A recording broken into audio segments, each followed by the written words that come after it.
Today, I'm going to speak about the defilements and the end of defilement. You'll be hearing the word kilesa very often tonight. The usual translation for that is defilement or defilements, but I'll be using the Pali word kilesa or the Thai word kilep. The reason we're talking about this subject is because all of the various problems that arise in human activities are a problem of the kilesa. These kilesa are the largest problem that we have, and for this reason it is necessary that we talk about them. So tonight we will discuss the kilesa and the end of kilesa. As individuals, our personal kilesa cause dukkha for us as individuals.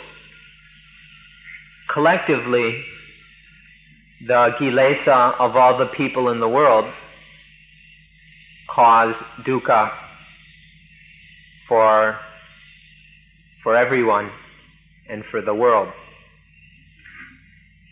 The collective kilesa of different people lead to very many problems in the world, and so this is an important topic or matter with which we must study.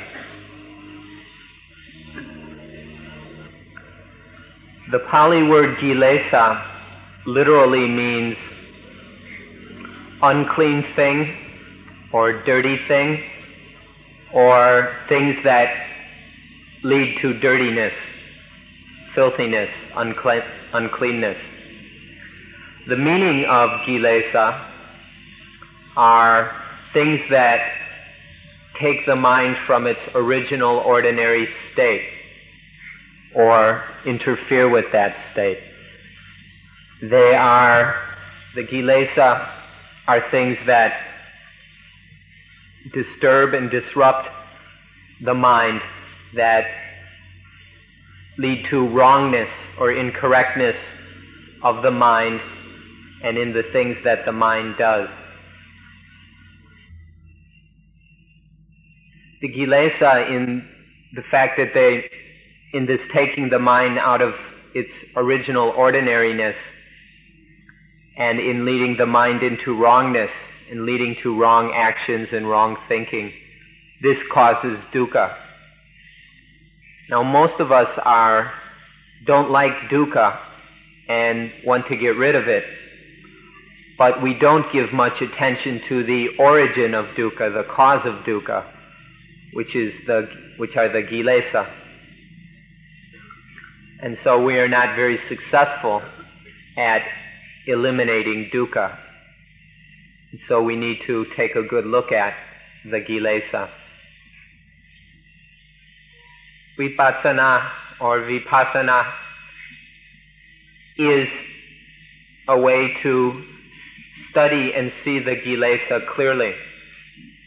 This is what vipassana is for. Through the practice of vipassana, the kilesa and how they act and the problems they cause are seen very clearly. If there are no kilesa causing problems, then there is no need to practice vipassana.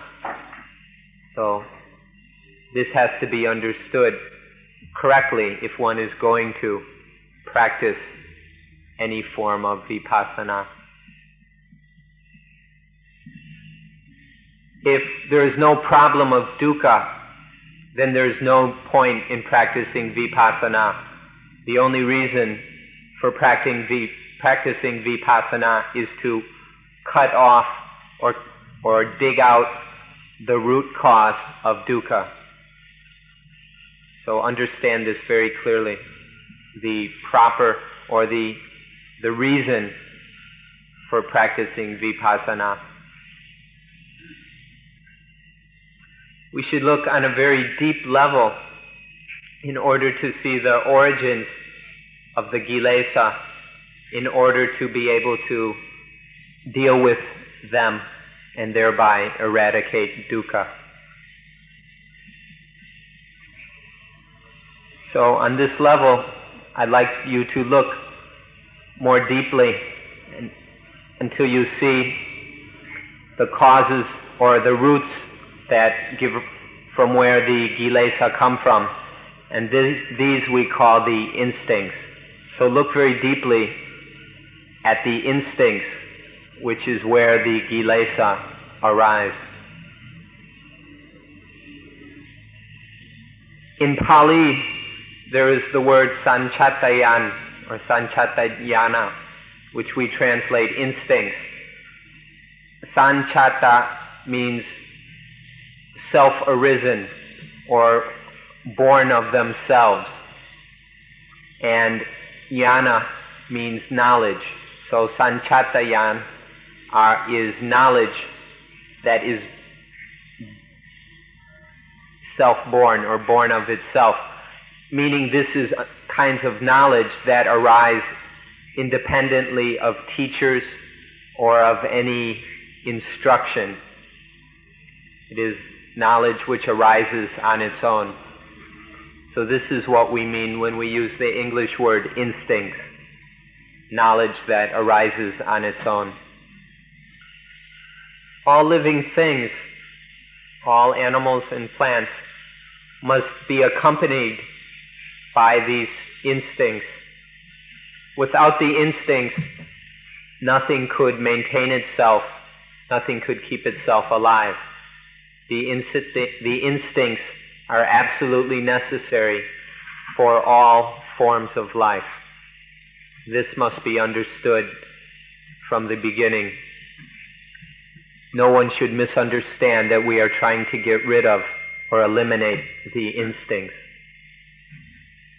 The fundamental instincts, we do not hold these to be good or bad. All they are types of awareness or sensitivity that are necessary to maintain life. And so we don't call them either good or bad. The basic fundamental instincts, which are neither good nor bad, are only concerned with continuing life. All this basic level of knowledge is concerned with protecting the self.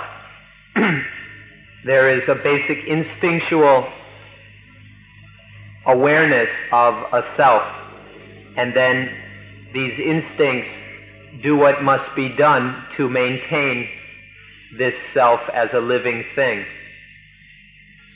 That means that when it is necessary to feed this living thing, the instincts act in a way to bring about feeding. When there is a danger, the instincts have the knowledge necessary to flee from that danger or to cope with it in some way. And these are knowledge that arise naturally within this self, this basic entity. Even plants, even trees, have a kind of awareness or sensitivity or knowledge of some kind of self, where there is some identification with itself as a separate entity. And then plants, trees, do what is necessary to maintain the continuation of this self. And so the roots spread out in search of nutriments, and the branches and foliage develop in order to capture the sun's rays. And there are escape mechanisms which plants have. And then there is also the ability to reproduce. All of these are natural arising types of knowledge, instincts of the living things, even of plants. And then the animals have this basic level of knowledge also. There is the knowledge of some kind of self, of an individual entity, and then the knowledge of how to maintain and protect this self. And this knowledge takes the forms of finding food, shelter, fleeing danger, fighting when it's necessary, and then the reproduction or breeding instinct. All are designed to protect and maintain the self. And none of this knowledge needs to be trained or taught. It naturally is present in this self.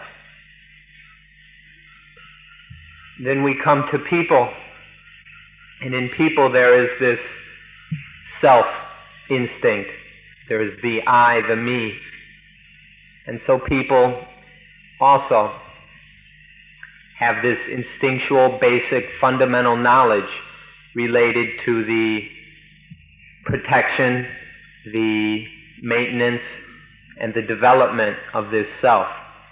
So there's the need for food, and then the looking for food, and then finding and eating the food. Struggles, the instinct to struggle or fight, the instinct to flee, and then the reproductive instinct, which is to continue the self, so that the breed or the self doesn't disappear. So in plants, animals, and people, these basic instincts are present, and they're fundamentally the same. They have the same meaning. The only difference is they work and function on different levels. So this basic self-instinct that is present in all living things, realize that at this level that we've talked so far, it is only just an instinct. It is neither good nor bad, and it is not kilesa, nor is it poti, or enlightenment, or a factor leading towards enlightenment. It is neither enlightened or defiled. It's just basic, fundamental knowledge that arises in all living things. Now the fundamental meaning of these instincts, this knowledge that arises by itself, is that it's knowledge. The instincts have to know. There must be some knowing. There is something that is known. But this doesn't say whether what is known is right or wrong, whether it is correct knowledge or incorrect knowledge, but there's just some kind of knowing. And so in the instincts there is knowing or knowledge, but we haven't gotten to the point where we separate it into defiled knowing or enlightened knowing. In a newborn infant, these fundamental instincts are present, are completely present in that newborn infant. And so what we need to consider is whether this complete set of instincts that is present in the newborn infant, whether or not they will, which way they do, whether they will develop in a defiled way or an enlightened way. The question is, what's going to happen to these things? Where are they going to go once the newborn infant is born? The newborn infant has no kilesa. There is no defilement in the newborn infant. And there is no knowledge in that infant. All there are is the instincts to know. That is all that's present, is the instincts to know. But once it's born, then these instincts to know can develop one way or the other.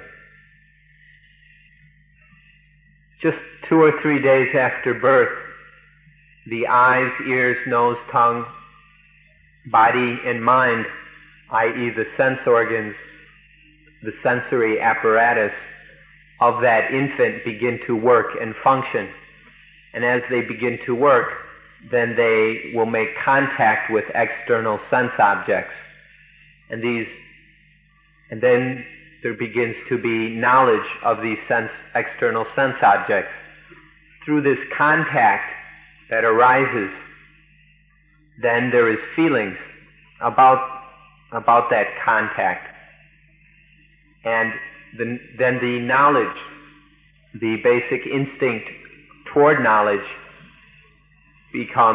starts to develop into knowledge of things such as the feelings. For example, probably the first feelings that arise are the infant's feelings towards mother's milk. As the infant is drinking the milk, there arises the pleasant feelings of tasting good, feeling good, deliciousness, whatever. And from this nice, pleasant feeling, the infant has the knowledge of that feeling, and then there arises the wanting for more of that feeling, the desire or craving for more of that feeling. And so this is how, in the 2 or 3, the very young infant, kilesa begins to arise, this ignorant wanting. This is a kind of desire in the positive sense of wanting to get something. What can also happen is in the infant there will be certain kinds of experiences or sensory contact from which arise unpleasant feelings, painful or uncomfortable feelings, and from the knowledge of these feelings there arises the desire to get rid of. And so there are the negative desires. And this is also kilesa. There's the kilesa of craving and the kilesa of wanting to get rid of. Then there's also the kilesa of being, it's a very hard word to translate, undecided or just fence straddling towards whatever the experience is. And so through this is how the fundamental instinct towards knowledge, which is neither good nor bad, can develop in a defiled way, can develop in the way of the kilesa. Please observe that the way these kilesa started to happen was because there was no knowledge of Dhamma in the infant. At these sensory contacts, because there is no knowing of Dhamma, because there is no right knowledge or wisdom, the infant's mind just is influenced by the sense objects. And so these feelings of being satisfied with certain contacts and unsatisfied with other contacts arise under the influence of these sense objects and the sensory contacts. This is because rather than there being knowing, there is non-knowing or ignorance. And so the kilesa arise in the infant because of the lack of knowledge of the way things work. If the infant's mind already understood the way things worked, then this process would not be allowed to happen. But because this knowledge of how things are is not yet present, then the pull of sensory objects and the influence of those sense contacts pull the instincts into this defiled development, which gives rise eventually to dukkha. And this all happens because there is unknowing or wrong knowing of things, of the way things are. Now, what we just spoke about is how through unknowing the kilesa develop. On the other hand, there is also a different kind of knowledge developing, which is knowledge of how to prevent dukkha. And so the infant learns very quickly of ways to, say, lay down and sleep that are not painful. Through experimenting, it learns that certain positions are painful and others are not, and so it avoids the painful ones. And the infant learns that certain kinds of behavior will encourage the mother and parents or whoever's looking after it to take good care of it, where certain kinds of behavior doesn't encourage being well looked after. And so in the infant from the beginning, there is also development of knowledge which helps there's development of right knowledge that does not lead to dukkha. However, this is not very deep, this kind of knowledge is not yet strong enough to stand up to the wrong knowledge that is also developing. And so this wrong knowledge that leads to dukkha grows and begins to outweigh the right knowledge. Both kinds of knowledge are being developed side by side, but the unknowing that leads to defilement and dukkha begins to predominate. And as life progresses, there is more and more kilesa. However, all this time there is also right knowledge being developed as well. If we look, we'll see that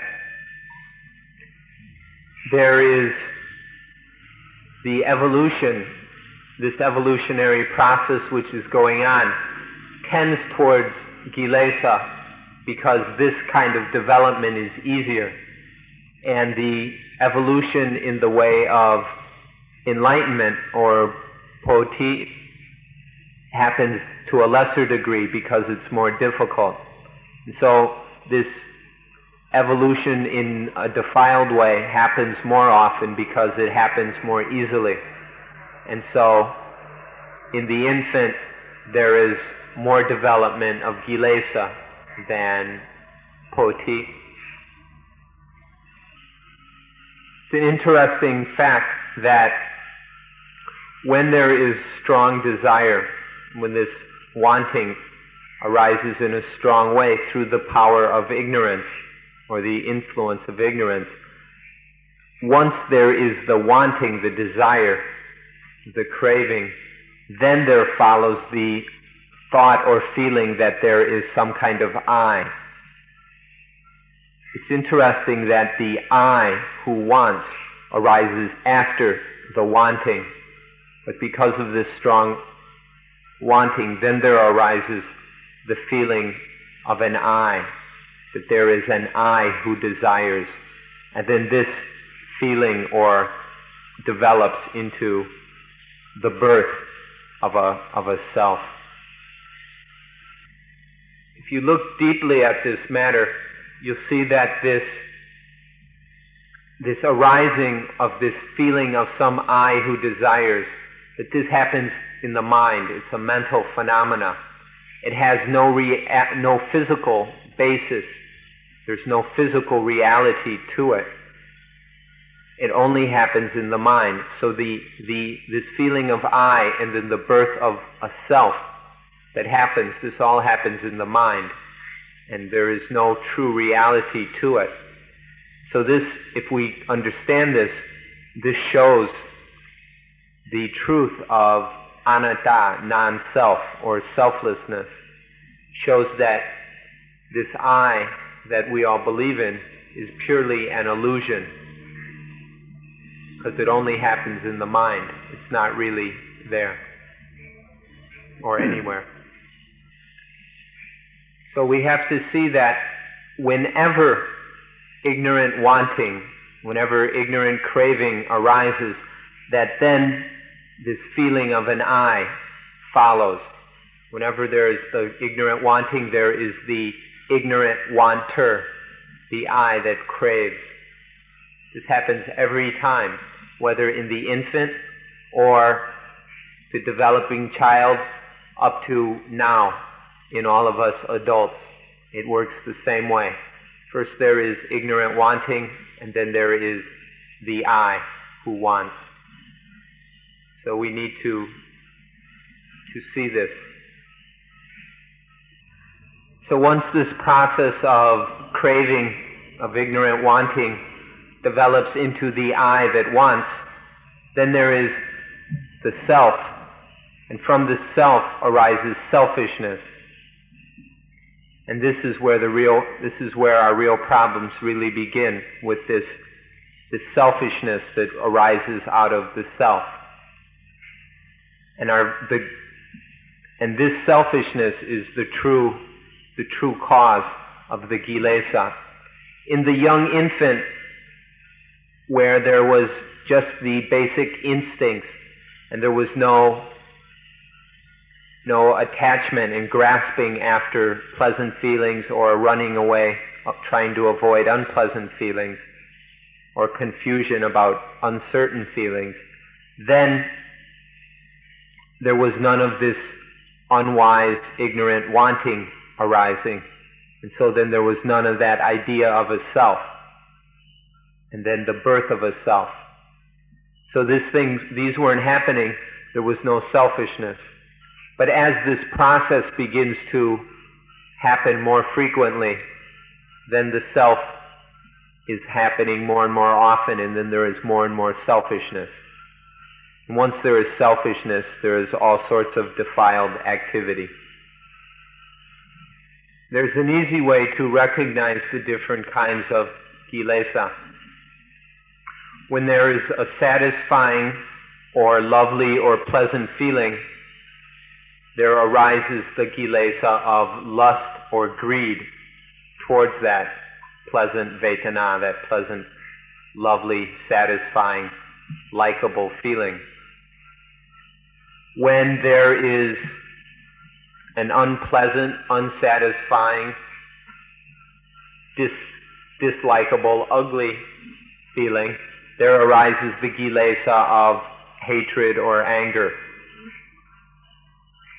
The first kind of kilesa, greed and lust, is a kind of pulling of these things. It's trying to grab on and pull these things towards us. The second kind of kilesa, of hatred or ill will, aversion, is to push those feelings away, push the things away from us. So there are two kinds. The one is pulling towards, and the other is pushing away. Then there is a third kind of kilesa, that when the feeling is uncertain, then the mind circles around and around that feeling and wonders, maybe there's something there that I want. Maybe there's something to get rid of, but it's not sure, so the mind just kind of circles round and round, wondering what to do with this feeling, whether to grab onto it or whether to try and push it away. So there are these three kinds. There's the first kind of lopa, greed, and rakha, lust, for pleasant, satisfying, likable sense feelings. And then there is aversion or anger, tosa, for the unpleasant, dislikable feelings. And then moha, delusion, confusion about what to do with the uncertain feelings. One is a pulling towards us, one is a pushing away, one is a just circling around, trying to figure out what to do. Now, in these three kinds of kilesa, there is equally present clinging or attachment. So there are three kinds of kilesa, but they're all the same as far as having clinging or attachment within them. So in the first kind there is the clinging to pull things toward us. In the second, there's the clinging there's a self trying to get rid of these things. And in the third, there is the confused clinging. And so each of these are basically the same as far as that there is clinging or attachment within them, even though that there are three different kinds of kilesa. Don't misunderstand and think that only that desire to get something is clinging or attachment. That's only one aspect of attachment. Trying to get rid of things, aversion towards things, is also attachment just as much. So we need to see that attachment is not only trying to get things, but it's trying to get rid of things is also attachment. And the confusion about what to do with things is also a form of attachment. So all of these are attachment. And to understand attachment, you need to see it working in different ways, not just in the one form of greed. You see that attachment arises with aversion and delusion also. It's important to understand the word upadana completely. This Pali word is usually translated attachment or clinging. And when we hear attachment, we just think of the trying to get, and the clinging, the grasping at things. And so we may tend to think only in terms of greed and lust, the wanting of things, the claiming them as our own. And so often we only see this form of attachment. But we have to see that in aversion, there is also the attachment of, this is my enemy, I want to destroy it, I want to get rid of it. And so that is also a kind of attachment. Not just wanting to have something and claiming it as our own, but claiming that something is other than ours, or undesirable for me, or an enemy, or dangerous, or whatever. That is also a kind of attachment. And then there's also this third kind that arises with moha, delusion. It's the attachment of not being able to properly deal with something because there is confusion. There's neither the attachment of claiming it for one's own or of trying to destroy it because it's an enemy, but there's just the kind of hanging around it, following it, unable to go either way, but still being attached to it in the confusion. So to understand attachment properly, it has to be seen in these three different ways. And this makes the study of attachment and of Dhamma much easier to see it completely. Now let's see how it is that attachment causes dukkha. If the hand grabs onto something and holds it, this is heavy for the hand and the hand gets tired. So there is dukkha for the hand. It's physical dukkha.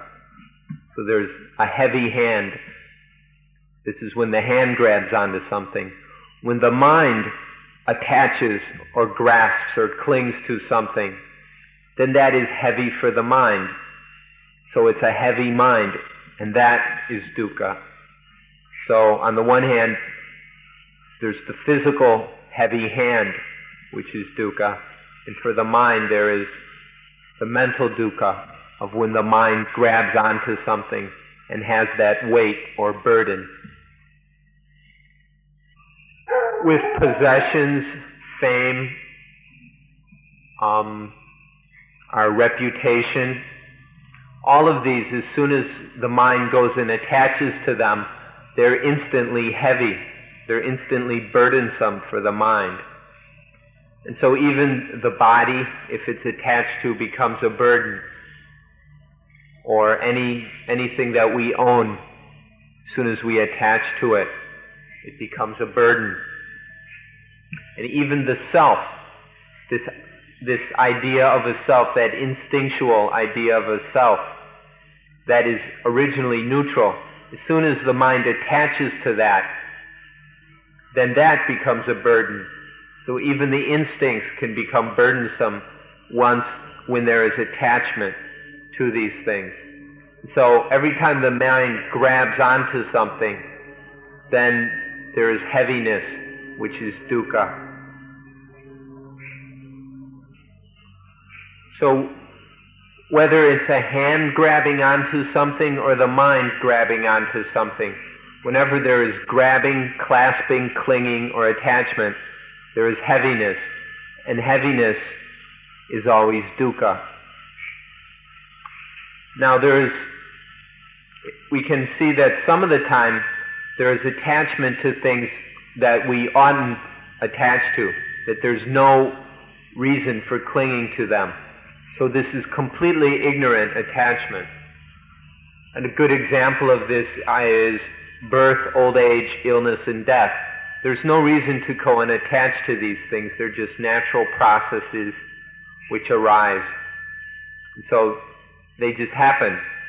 But when the ignorant mind goes and attaches to them as I or mine, as my birth, my age, my old age, my illness, and my death, then there is heaviness. These things become burdens for the mind, though there's no need for them to be burdens. But when the mind grabs on, they become burdens. And so there is this useless dukkha that serves no purpose whatsoever, just because there is ignorant clinging onto things where there is no necessity to do that. Those original neutral instincts in the infant have no dukkha. They don't cause dukkha or lead to dukkha. But as soon as there is the desires arising towards feelings, the lust or greed towards some kinds of feelings, aversion and anger, hatred towards others, or confusion and ignorance, whatever these kilesa that arise towards the feelings, this is where dukkha begins, through these kilesa. The kilesa are heavy. They're burdens for the mind, and so they cause dukkha in this way. The kilesa, greed, lust, hatred, anger, ignorance, delusion, these are fires, these burn the mind. And so they are dukkha in this way. And also these kilesa, lust, aversion, and delusion, they bind or tie the mind. They wrap up the mind and are dukkha in this way also. So the kilesa are dukkha in that they are burdens for the mind because of their heaviness, their weights upon the mind. They're fires that burn and singe the mind. And then they tie up, they bind up the mind and destroy its freedom. And so the kilesa are dukkha in these three ways. When we have the question, what causes dukkha? We can give three answers. So what is the cause of dukkha? If we take the answer that is closest to dukkha, this one, we can say that attachment causes dukkha. We've just explained how when the mind grabs on, clutches, clings to something in these three different ways, then there's heaviness, there's fire, there is a binding up of the mind, and that's dukkha. So the closest response or answer is attachment. Upadana causes dukkha. Or we can be a cause that's just a little bit farther away, and see that desire, ignorant want, craving is what causes dukkha. It's because of this craving of wanting to get rid of, or wanting to figure out whether to grab at or get rid of. These three kinds of wanting, which give rise to the attachment of the I, the one who wants, which is attachment. These three kinds of craving, which give rise to attachment, are also causes of dukkha. So we can see that ignorant desire, ignorant want, causes dukkha. Or we can take this other one where the whole process begins, which is not knowing. And we can say that's the cause of dukkha. This is just as true as the other two causes. That infant that started grabbing after those pleasant feelings and those running away from those unpleasant feelings, that happened because of not knowing or because of ignorance. And so we can see that ignorance is the cause of dukkha. We've got these three causes. All of them lead to dukkha. It's just a matter of, in this process that begins with ignorance and ends in dukkha, attachment is the closest to the arising of dukkha. Desire is just a little bit farther away, and ignorance is there at the beginning. All three are valid, equally valid answers to the question, what causes dukkha? So to reflect on this is to have a good to understand this is to have a very full understanding of the cause of dukkha, instead of just hanging on to one of these causes. See that we can say that all three of these things cause dukkha. Now we've talked about kilesa enough. We've said what we need to say about it. So next we can go on and talk about the end of kilesa. So in that infant, because of not knowing, there was ignorant want, and then there was attachment, and then it ends in dukkha. And as this process happens over and over, and the dukkha keeps arising and piling up for the infant, and the infant grows into a child, and this child keeps experiencing dukkha because of ignorance, want, or craving, and then attachment. Boom, there's dukkha and dukkha and dukkha over and over.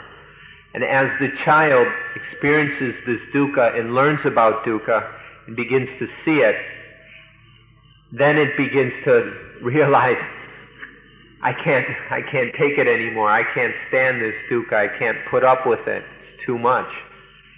And when there is this realization that all this dukkha which keeps happening, that it's too much, it's unbearable, when it's really seen on this level, then there arises the belief and the faith that there's got to be a way out. There just has to be a way out from this dukkha. So as the dukkha piles up and it finally begins to be seen clearly, there is the realization that it's too much. And then the child, or maybe the teenager or the adult, whatever, begins to believe there's a way out. And then once there arises the belief, the faith, that there is a way out from dukkha, then that mind begins to look for the way out. It begins to experiment. It begins to struggle to find a way out from this dukkha which has been piling up. So that child begins its study with the study of dukkha. It studies dukkha more and more until it sees the cause of dukkha. So the child sees that attachment, upadana, causes dukkha. Sees that craving or ignorant desire, tanha, causes dukkha.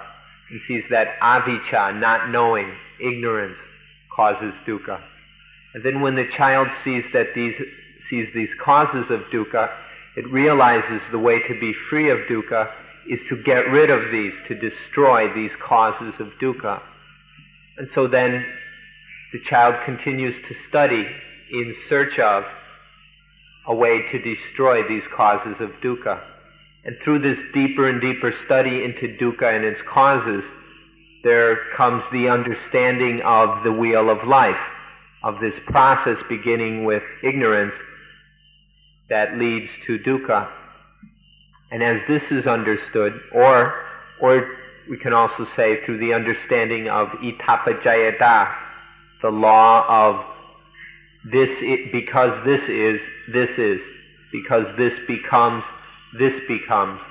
because this goes out, this goes out. When the wheel of life and the law of itapajayata are understood, then there arises the knowledge. Okay, there was dukkha, then the causes of dukkha, and then this knowledge of a way out of, or a way of ending dukkha, a way of destroying the causes. And this is by seeing the wheel of life and finding a way to stop, to keep that wheel from spinning. And so there arises this knowledge, and then there is the practice of applying that knowledge to stop the wheel of life from spinning. And this is to stop those ignorant contacts, that contact when there is the contact between sense organ, sense object, and sense consciousness. When those three come together, there is contact. Now, in the infant where there is no wisdom or knowledge at that contact grew into feeling and then craving, attachment, and dukkha. But now, through the study of all these processes of dukkha, its causes, its end, and the wheel of life, then it's seen that if there is wisdom at that contact, if there is knowledge rather than not knowing at that contact, then the spinning of this wheel can be stopped. And this is the way to end dukkha. And so the practice begins of bringing knowledge to every contact. Every time there is sense contact or sense experience, knowledge is brought to that. This is the way to stop dukkha. This is the practice that ends dukkha. And then when there is this practice, then that child becomes Buddha, becomes one more Buddha. There is Buddha when there is this understanding, and that understanding is practice. When dukkha is stopped, there is Buddha. We may not be as clever or skillful or talented as that child, but we're still fortunate in that we've had the opportunity to come across the teachings of the Buddha. The Buddha has taught this process of the wheel of life, which the Buddha himself called paticca samuppada. He talked about paticca samuppada in two ways. There's paticca samuppada in the way that leads to dukkha. Ignorance causes this, all the way up to dukkha. There's also paticca samuppada, which ends dukkha, which is through the non-arising of ignorance, this doesn't arise, and this doesn't arise, and this doesn't arise. Desire doesn't arise, attachment doesn't arise, dukkha doesn't arise. So there's the two kinds of the wheel of life. Or this paticca samuppada that causes dukkha was called the wheel of life. There's also a counterpart to the wheel of life, where there is no dukkha. And so the Buddha has taught this, and we've been fortunate enough to come across this teaching and can use it for our study of life and for uncovering the way things work, and then for practicing or living life in a way that is in line with this truth of how things work. And so we may not be as sharp and clever as that child that was able to figure it out on its own, but we can still take these teachings and in our own lives learn how to extinguish dukkha. The paticca samuppada, all these various links that lead to dukkha, or itappajayata, the law of because this is, they're the same thing. Now we can talk about these on the theoretical level and go into these explanations forever. We can just keep doing it and it'll never end. But when we bring it to the level of practice and are talking and thinking about practice, which is the place where we really ought to be, then it's a very short, all these teachings come to one thing. And what they come to is, don't be stupid in the moment of contact. That's all. Just don't be stupid when there is this sensory contact. To make that a bit clearer, what we meant when we said, don't be stupid in the moment of contact. To explain this a bit, when the internal sense apparatus comes into contact or comes into some kind of relationship with an external object, for example, when the eye comes into contact with a form, then there arises eye consciousness, the basic mental component necessary for sense experience. So there's the inner sense space, the external sense object coming together, then eye consciousness arises, and these three together, the coming together or the meeting of these three things we call phassa, P-H-A-S-S-A, which is usually translated contact. So when we say the moment of contact, we mean that phassa, the meeting of sense organ, sense object, and sense consciousness, depending on which of the sense doors is appropriate. So there's that contact. If there is wisdom or knowledge at that contact, everything's okay. But if there isn't wisdom or knowledge, then there is ignorance. There's either wisdom or ignorance. If there's ignorance, then the process of conditioning that leads to dukkha will just go on its way, and there will be dukkha.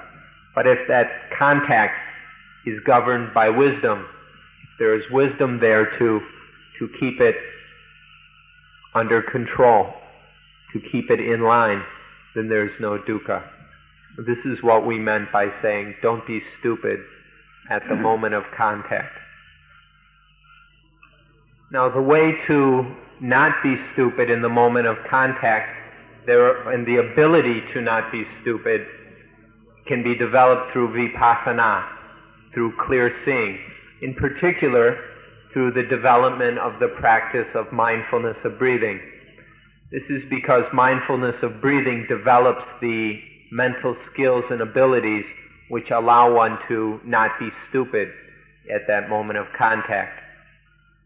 These are that through the training of mindfulness, whenever there is a contact, mindfulness is there. Mindfulness is with the contact. And then not only has mindfulness been developed, but wisdom has also been developed. So there's mindfulness at the contact, and then it can draw on the wisdom which has been developed and bring wisdom to that contact.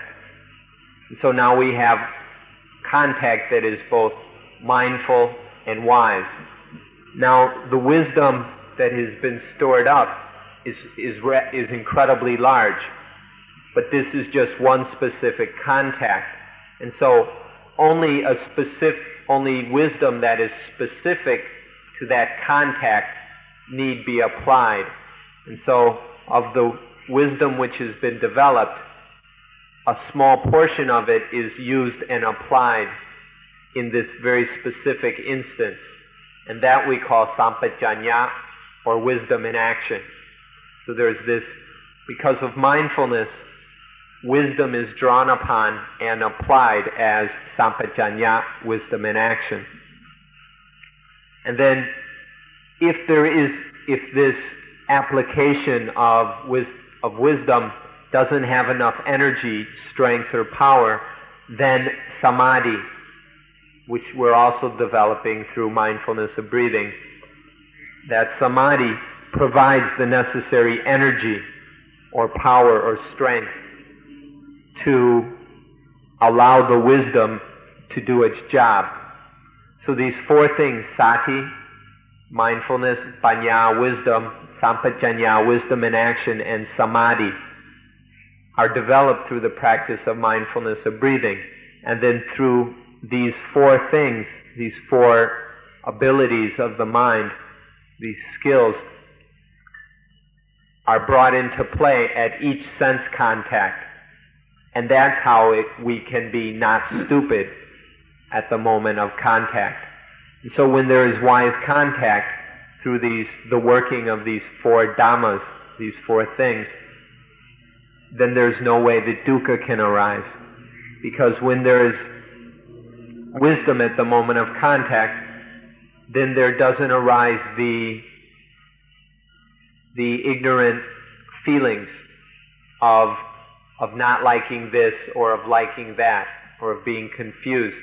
And when there's no ignorant feeling, then there is no greed for this kind of feeling, for pleasant feeling, or aversion towards unpleasant feeling. And in this way, then no attachment arises. And when there's no attachment, there's no way that dukkha can arise. So by being wise at that moment of contact, all the causes of dukkha are eliminated. And so there's no dukkha. This is how to practice in a way that ends dukkha. If you understand this, then you understand the heart of Buddhism. This is what it's all about, ending dukkha, stopping the arising of the causes of dukkha. And this is how it's done. So this is the heart of Buddhism, both in theory and in practice. If we can practice like this at every contact, at every moment of contact, then there's no way that the kilesa will arise. So this is when we said we would talk about the end of kilesa. This is it.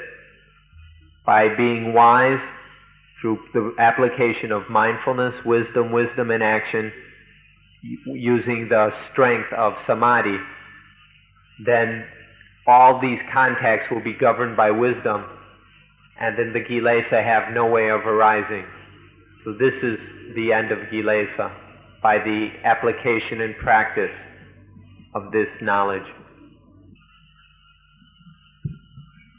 The fruits of vipassana are that the kilesa end. The fruits of vipassana are that sati, wisdom in action, and samadhi are sufficiently developed, are developed to a high enough level that they can govern, that they can oversee, control, master the moments of contact. And when they are able to control that contact so that it is wise rather than ignorant, then there's no way that the kilesa can arise. And so the fruit of vipassana is the development of these four factors, which in turn provides the fruit of the end of kilesa. So we've spoken about the kilesa and the end of kilesa, and we've used up enough time in doing so. And we don't want to go over too much like we did the other night. So this is a good time to end for tonight's talk. We will speak one more time about some secrets about the kilesa, some details and secrets about them. So in 2 more nights, you'll hear about those secrets. But for tonight, this is enough. Thank you for coming, and good night.